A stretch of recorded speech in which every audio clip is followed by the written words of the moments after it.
আলাইকুম। আমার channel Sadia's cooking রেসিপিজে আপনাদের সকলকে স্বাগতম। আশা করছি আপনারা সবাই ভালো আছেন। আজকে আমি আপনাদের সাথে যে রেসিপিটা শেয়ার করব সেটা হচ্ছে ভেজিটেবল এগ নুডলস। তাহলে চলুন দেখে নেওয়া যাক এর জন্য আমাদের কি কি উপকরণ লাগবে।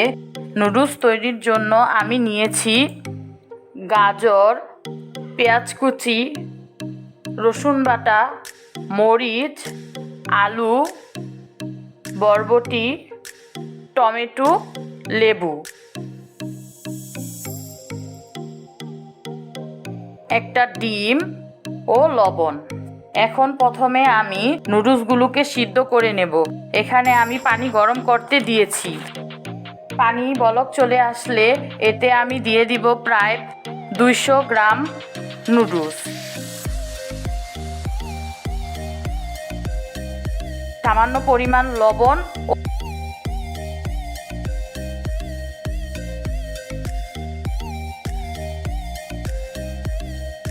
ও 1 টেবিল চামচ তেল। প্রায় 3 থেকে 4 মিনিট পর নুডলসগুলো সিদ্ধ হয়ে গেছে। এখন নুডলসগুলো একটা ছাঁকনিতে ছেঁকে নেব এবং পানি দিয়ে ধুয়ে নেব যাতে নুডলসের ভেতর কুকিং প্রসেসটা বন্ধ হয়। এখন নুডলস রান্নার জন্য একটি প্যানে আমি তেল গরম করতে দিয়েছি। তেল গরম হয়ে গেলে এতে আমি 2 টেবিল চামচ পেঁয়াজ কুচি দিয়ে ভালোভাবে ভেজে নিব। পেঁয়াজটা নরম হয়ে এলে এতে আলু কুচি দিয়ে দিব। আলুটা পেঁয়াজের সাথে ভালোভাবে ভেজে নিব।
সবজিগুলো সাইড করে এখন একটা ডিম ওই সাইডে ভেঙে দিব। তারপর এই ডিমটা ভালোভাবে ভেজে সবজিগুলোর সাথে মিশিয়ে দিব। এখন 1 টেবিল চামচ নুডলসের সাথে থাকা মশলা দিয়ে দিব।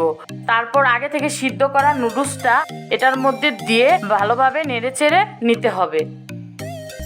এভাবে 2-3 মিনিট রান্না করলেই তৈরি হয়ে গেল ভেজিটেবল এগ নুডলস।